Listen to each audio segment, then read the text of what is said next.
రామ్ గారు నిర్వహిస్తున్న happy money visualisation 2.0 మీరు జాయిన్ అవ్వాలనుకుంటున్నారా? కింద నంబర్లని సంప్రదించండి. నమస్కారం ప్రియ చౌదరి గారు. నమస్తే అమ్మా. రియల్ తండ్రి గురించి మాట్లాడుకుందాం అండి. వాళ్ళ అదేంటి మనం మాట్లాడుకున్నవన్నీ రియలే కదా, రియలే రీల్ గురించి ఏం మాట్లాడుకోలేదు ఎప్పుడు మాట్లాడుకోలేదు కానీ యా ఎందుకో ఒక ఆడపిల్ల తండ్రి గురించి ప్రతి ఒక్కరూ తెలుసుకోవాలి.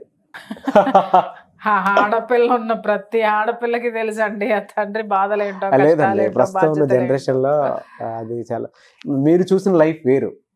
మీరు కింద గ్రౌండ్ నుంచి వచ్చారు కాబట్టి మీకు అన్నీ తెలుస్తాయి. కానీ ఒక ఆడపిల్లకి పెళ్లి చేయాలి అని అంటే తండ్రి పడేటువంటి కష్టం అంతా ఇంత కాదు. ఇప్పుడున్న జనరేషన్లో అది ఎంతవరకు తెలుస్తుందో నాకు తెలియదు, కానీ నేనైతే అంత తెలుస్తుందని అనుకోను. ఎందుకంటే ఆడపిల్లకి జాబ్ వచ్చింది అనుకోండి, ఇంట్లో వాళ్ళని కూడా నేను సంపాదిస్తున్నాను కదా మీకేంటి అనేటువంటి వాళ్ళు కూడా చాలామంది ఉన్నారు. కానీ ఎవడు ఎంత సంపాదించినా సరే, ఇప్పుడు నేను సంపాదించుకున్నా మా నాన్న చేస్తే తప్ప పెళ్ళి నాకు అవ్వదు.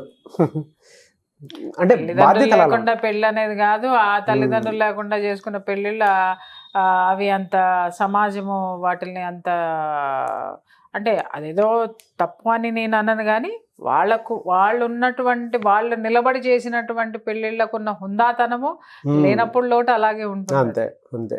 ప్రతి తండ్రి ఆడపిల్లకి పెళ్లి చేసేటప్పుడు ఎన్నో ఆలోచిస్తాడు, ఎన్నో అప్పులు చేస్తాడు.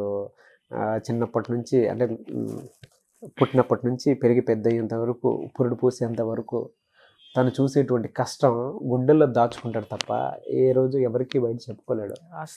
ఏ ఇమేజ్ ఉన్నా సరే ఫస్ట్ తండ్రికే తగులుతుంది. బయట వీళ్ళు ఏదో పని చేసినా సరే ఫస్ట్ తండ్రికే తగులుతుంది, తల్లికి కూడా కాదు. మళ్ళీ దాన్ని కూడా క్యారీ చేసుకుని ఓవర్కమ్ చేసుకుని వెళ్తుంటాడు. పిల్లలంటే అంత ప్రేమ చూపిస్తారు.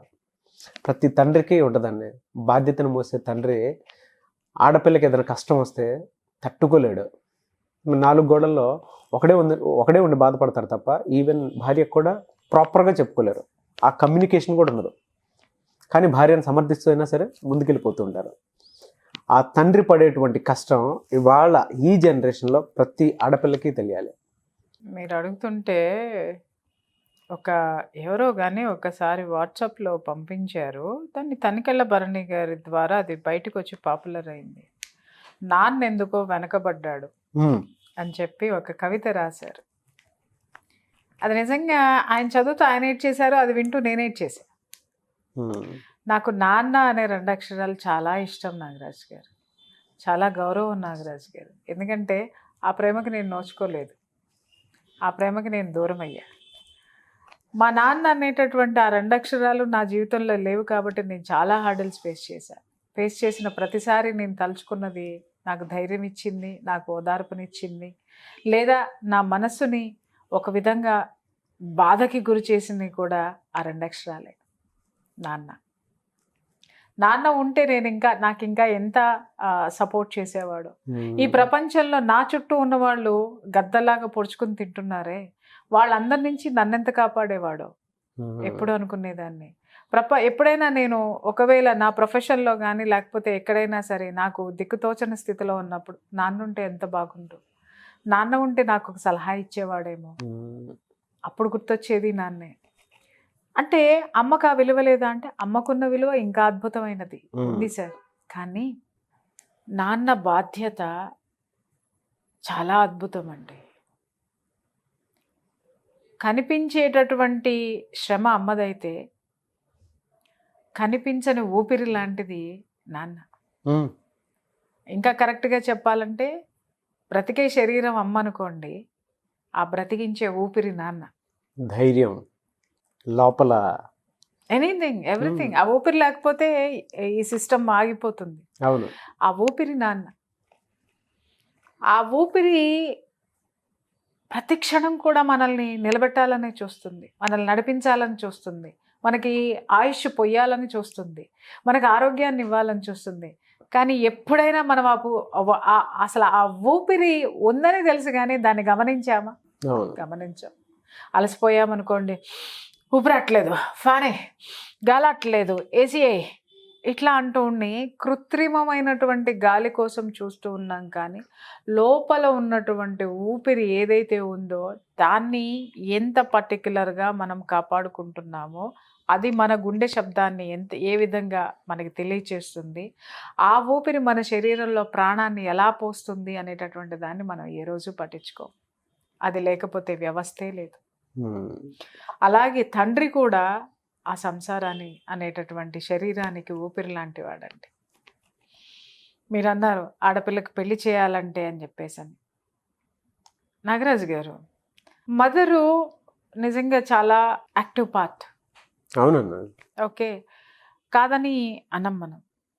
కానీ నాన్నకి అంతకు మించినటువంటి ఇది ఉంటుంది.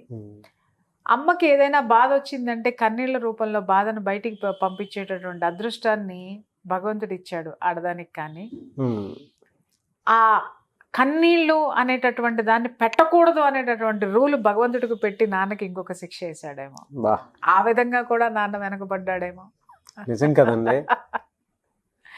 ఎందుకంటే కన్నీళ్ళు తండ్రి ఒక్కసారి కన్నీళ్ళు పెట్టుకుంటాడు సార్, కూతురుని అత్తగారింటికి పంపించాడు తప్ప అప్పులు అవనివ్వండి కన్నీళ్లు పెట్టడు, సంసారాన్ని లాగలేకపోనిప్పుడు అవనివ్వండి కన్నీళ్లు పెట్టడు, తనకి ఏదన్నా అనారోగ్యం తీవ్రమైన అనారోగ్యం రానివ్వండి కన్నీరు పెట్టడు. తండ్రి కన్నీరు పెట్టేది ఒకే ఒక్క చోట, గుండె పగిలేటట్టు ఏడవనివ్వండి, కళ్ళ నీళ్ళు పెట్టుకోనివ్వండి, లేకపోతే ఉక్కిరి బిక్కిరి అవ్వనివ్వండి, ఆ కూతుర్ని ఎప్పుడైతే అత్తగారింటికి పంపిస్తూ ఉంటాడో ఆ టైంలో మాత్రమే వెక్కి వెక్కి ఏడుస్తాడు చూడండి.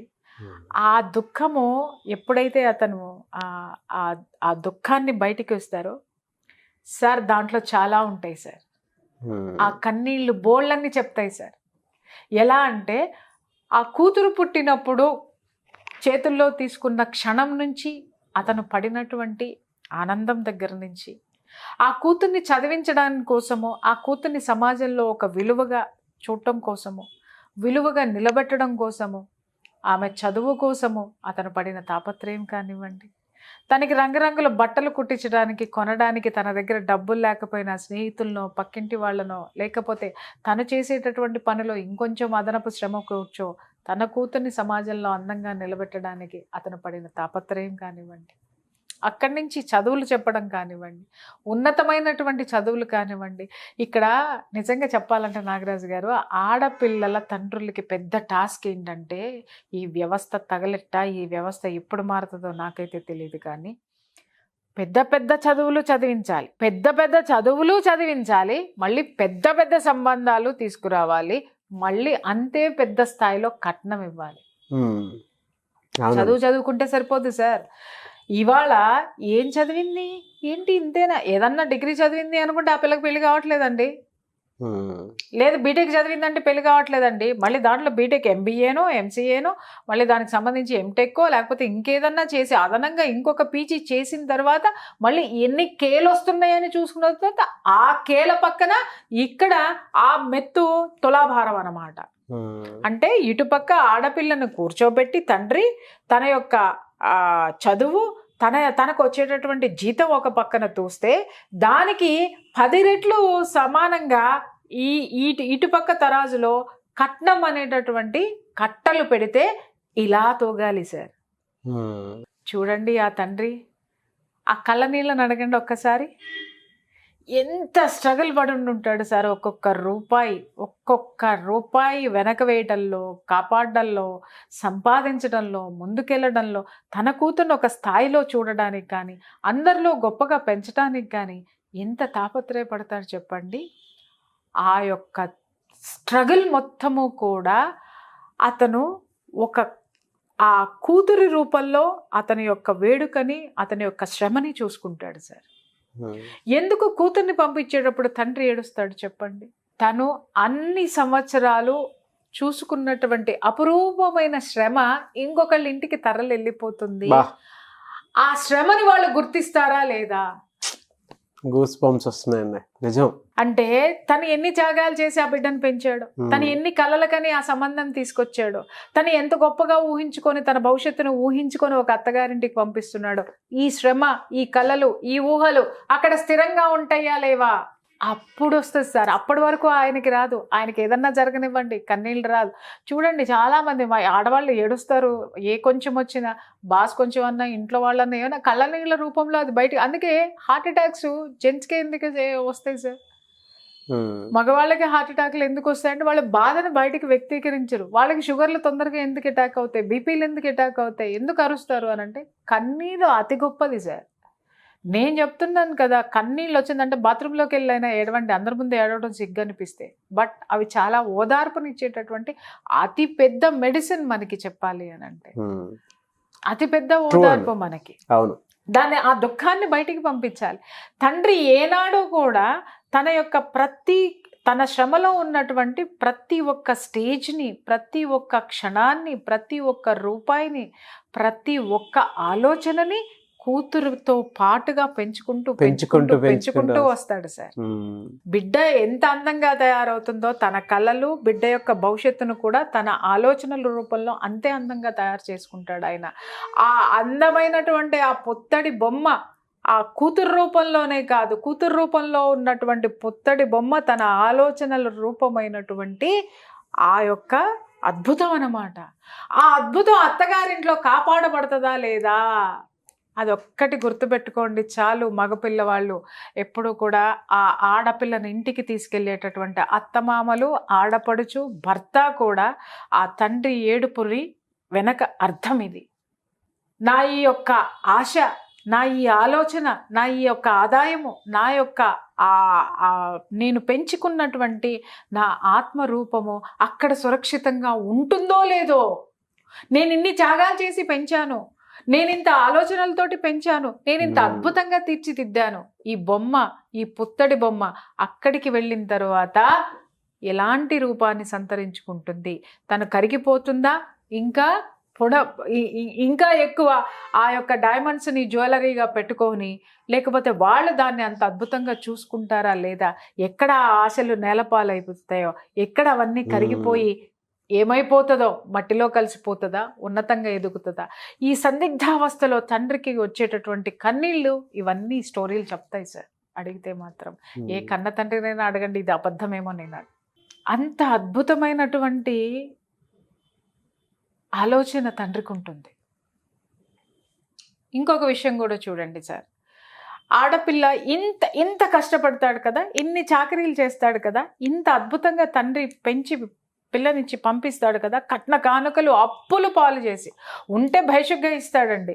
లేదు అనంటే చాలు సార్, అప్పటికే కూతురు పెళ్లి చేయడానికి వచ్చేసరికి వాళ్ళ వయసు 55 నుంచి 60 ఏళ్ళకి వచ్చేస్తాయి సార్. ఆ వయసులో కూడా లక్షల కొద్దీ అప్పులు చేస్తారు. చూడండి, అది ఒక గవర్నమెంట్ ఉద్యోగికి కానివ్వండి, ఒక సాఫ్ట్వేర్ ఎంప్లాయీకి కానివ్వండి, సాఫ్ట్వేర్ ఎంప్లాయీకి ఆ స్టేజ్ పీక్ స్టేజ్ అనమాట. అది అతన్ని ఇంకొక లెవెల్కి తీసుకెళ్తుంది. అది గవర్నమెంట్ ఎంప్లాయీకి చక్కగా రిటైర్డ్ అయిపోయి ఇంట్లో కూర్చుని ఆ పెన్షన్ డబ్బులు ఎంజాయ్ చేసేటటువంటి వయసు. కానీ ఇతనికి ఏ సెక్యూరిటీ ఉండదు సార్. సెక్యూరిటీ లేని జీవితంలోకి వెళ్ళిపోతాడు. అప్పుడు కొత్తగా అప్పులు చేసి ఉన్నదంతా అమ్మేస్తాడు. అమ్మేసిన తర్వాత ఆ 60 సంవత్సరాలు సమాజంలో తాను ఏ పేరు ప్రఖ్యాతులైతే, ఏ ఇమేజ్ని అయితే క్రియేట్ చేసుకున్నాడో ఆ ఇమేజ్ని అప్పు రూపంలో మార్చి మళ్ళీ ఇచ్చి పంపించి అక్కడి నుంచి మళ్ళీ కష్టజీవి అవుతాడు. చూడండి, ఈ కష్టాన్ని ఏ మగపిల్ల తరపు వాళ్ళు అర్థం చేసుకుంటున్నారు ఆడపిల్ల తండ్రిని? ఒక్కసారి ఆలోచించండి అమ్మా, ఒక్కసారి ఆలోచించండి. లక్షలు అప్పు చేసి పంపిస్తాడా సార్? దౌర్భాగ్యం ఏంటంటే ఈ దరిద్రమైనటువంటి ఆచారాలు మారాలండి. పురిటికి వెళ్తుందా సార్? ఒక ప్రెగ్నెన్సీ వస్తుంది కదా సార్. ప్రెగ్నెన్సీ వచ్చిందంటే సార్, పిల్లని ఇవ్వడమే కాక, పెళ్లి చేయటమే కాక, ఆళ్ళ వంశాంకురాన్ని కనడానికి కూడా పురుడు ఈనే పోయాల. అవును. చేసినటువంటి పెళ్లికి చేసినటువంటి అప్పులు కానీ, లేకపోతే పెళ్లి వేడుకలకి సంబంధించిన అలసట కానీ తీరదు. ఈలోపు మళ్ళీ ఇంకొక భారము. చక్కగా గుడ్డలు సర్ది పంపించేస్తారు. వెళ్ళి మీ ఇంటికి వెళ్ళి పురుడు పోసుకొని నా ఇంటికి రా. మళ్ళీ అదొక భారం. మళ్ళీ అక్కడ డిమాండ్లు, ఫలానా హాస్పిటల్లోనే పోయాలి పురుడు, ఫలానా విధంగా పోయాలి. సరే సార్, ఆ దెబ్బ కూడా ఒక సమ్మెట పోటు టాప్ మని పడుతుంది. రైట్, ఓర్చుకుంటాడు. ఎందుకంటే కన్నీళ్ళన్నీ ఆ రోజు కరిగిపోయినాయి కదా, పంపించినాడు కదా. సరే, మళ్ళీ సిద్ధం అవుతాడు అనమాట. మళ్ళీ అవే ఆశలు మనవరాల రూపంలోనో మనవడి రూపంలోనో వచ్చేస్తాయి. మళ్ళీ కష్టపడి డబ్బుంటే ఖర్చు పెడతాడు, లేదంటే మళ్ళీ అప్పులు అవుతాయి. మళ్ళీ చేస్తాడు, మళ్ళీ పురుడు పురిట్లో ఉన్నటువంటి వాసన, పురిటి వాసన ఇంకా పోదు సార్. దిగిపోతారు, అత్తమామలు దిగిపోతారు, అమ్మగుడు దిగిపోతాడు. ఇంత బంగారం పెట్టాలి, ఇంత బంగారం పెట్టాలమ్మాయ్, పెట్టకపోతే అసలు మాకు వంశము, ఆ మగపిల్లాడైతే బంగారం మొలతాడు పెట్టాలి, తర్వాత గొలుసు వేయించాలి, తర్వాత పులిగోర వేయించాలి. దానికి ఆ పులి తీసుకెళ్ళి ఆ పులి ముందు నించోబెడితే నోట్లో వేసుకొని బఠానీలు నవ్వినట్టు నవ్వుతుంది ఈ దరిద్రాన్ని అంతటిని.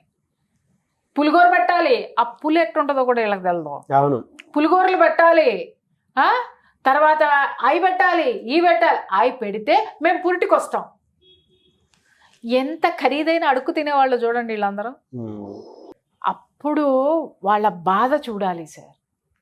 ఇప్పటికే పెళ్లికి అప్పులు చేసి నడుములు ఇరిగిపోయి వెన్నెముకి ఇరిగిపోయి ఉంది, మళ్ళీ వచ్చావు, కొద్దో గొప్ప మోకాళ్ళ మీద దేకుతున్నాడేమో, మోకాళ్ళు పగల కొట్టేసావు. ఆ దేకే విషయం కూడా లేకుండా ఏం చేస్తారంటే మళ్ళీ ఇవి నెత్తినేస్తారు. మళ్ళీ చెయ్యాలి పిల్లని పంపించడానికి.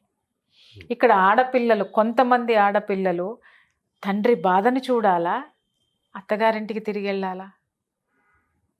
ఎదిరించారనుకోండి, ఏం పెంచినాడమ్మా మీ అయ్యా, ఏం పెంచాడు మీ నాన్న, ఎటాగ పెంచాడా, ఎటా సంసారాలు మేం చేయలేదమ్మా అని అత్తగారు మొదలు పెడుతుంది. ఇవన్నీ ఎవరి గుండెల మీద కొడతాయి సార్? తండ్రి గుండెల మీద. ఎందుకంటే ఎట్లా పంపించాడు బిడ్డని, ఎన్ని అప్పులు చేసి పంపించాడు, మీరు ఇవన్నీ మాట్లాడడానికి పంపించాడా? మళ్ళీ అక్కడ బాధ. నో ఇంకా భరిస్తాను, నా కూతుర్ని ఏమనమాకండి, అడ్డుపడిపోతాడు. ఫెన్సింగ్ ఒక షీల్డ్ సార్, ఆయన ప్రొటెక్టివ్ షీల్డ్. నో నేను ఇస్తా, మళ్ళీ తీసుకొస్తాడు. బ్రతికున్నంత కాలం, చచ్చేదాకా. పుడకల్లోకి పోయిన తర్వాత కూడా ఈ కూతురికి ఏం చెప్పి పంపిస్తారంటే, మీ నాన్న ఇల్లుంది కదా, మీ అన్న నీ వాటా రావాలి తీసుకురా. జలగలు అప్పుడు చచ్చి పుడకల్లో పోయి బూడిదైపోయిన తర్వాత కూడా ఆ తండ్రిని, ఆ తండ్రి ఆస్తిని, ఆ తండ్రి ఎముకల్లో ఉన్నటువంటి సున్నాన్ని కూడా మిగల్చినటువంటి పరిస్థితులు మనం చూస్తాం.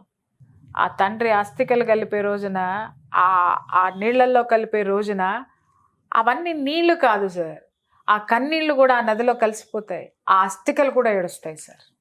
ప్రతి ఒక్క ఆడపిల్ల తెలుసుకోండి, ప్రతి ఒక్క అల్లుడు తెలుసుకోండి, మీరు కూడా కాబోయే తండ్రి. ప్రతి ఒక్క అత్తమామ, కోడలు ఇంటికి తెచ్చుకున్నటువంటి అత్తమామలు మనుషుల్లాగా బిహేవ్ చేయండి. మీరేం మృగాలు కాదు, మీరేమి పశువులు కాదు, మనుషులు.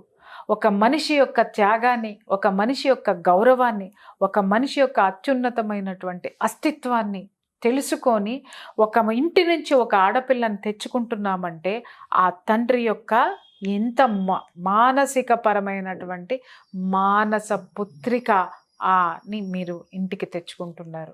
ఇక్కడ కనడమే కాదు సార్, ప్రతి ఒక్కటి ఉంటుంది దాంట్లో. చివరికి మీరు పెట్టే దాష్టికాలకి ఆయన అస్థికలు కూడా ఏడుస్తాయి. ఆ ఏడుపు కనపడదు, ఆ నదిలో ఎత్తుక్కోవాల్సిందే మనం పోయి. అది అండి ఆడపిల్ల తండ్రి కథ. ఇది చూసిన ప్రతి ఒక్కళ్ళు, ఎవరైనా ఒక్కళ్ళైనా సరే కోడలి పట్ల కానీ, కోడల యొక్క ఈ పుట్టింటి పట్ల కానీ ఇలాంటి దాష్టికాలు చేసేవాళ్ళు కనీసం మారితే చాలండి. భగవంతుడికి నేనిచ్చిన ఒక నూలుపు. మీరు చెప్తుంటే నాకే ఏడుపు వచ్చేస్తుంది. ఎంతమంది ఆడపిల్లల పాపం వీడియో చూసిన తర్వాత కింద కామెంట్ బాక్స్లో పోస్ట్ చేస్తారో. కానీ ఆడపిల్లలు ఇక్కడ ఉండాల్సింది ఏంటంటే, తండ్రిని అర్థం చేసుకోండి అమ్మా. పుట్టింటికి అత్తింటికి వెళ్ళేటప్పుడే స్పష్టంగా మాట్లాడండి. పురిటి ఖర్చులని, ఆ ఖర్చులని, ఈ ఖర్చులని మా నాన్న చెయ్యడు, నా డబ్బుల్లోనే చేసుకుంటా, నీ డబ్బుల్లోనే నువ్వు పెట్టు, నీదే నువ్వు పెట్టు, క్లియర్గా మాట్లాడుకోండి. అంతేగాని ఈ మధ్య ఆడపిల్లలు కూడా ఎట్ట తయారయ్యారు అని అంటే, పెట్టు, తీసుకురా, ఇయ్యాలే, పెట్టాలే అనే ఆడపిల్లలు కొంతమంది ఉంటే సార్, నిజంగా కొంతమంది ఆడపిల్లలు మా కుటుంబాల్లోనే నాకు తెలుసు. నిజంగా ఆడపిల్లల మీద నాకు ఎంత గౌరవం అంటే, వాళ్ళ సంపాదించుకొని వాళ్ళు యుఎస్లో, అమెరికాలో వెళ్ళి వాళ్ళ డబ్బుతోటి తల్లిదండ్రుల యొక్క ఆ కష్టం తెలుసుకొని వాళ్ళు డబ్బు పోగేసుకొని వాళ్ళ డబ్బుతో పెళ్ళిళ్ళు చేసుకున్నారు.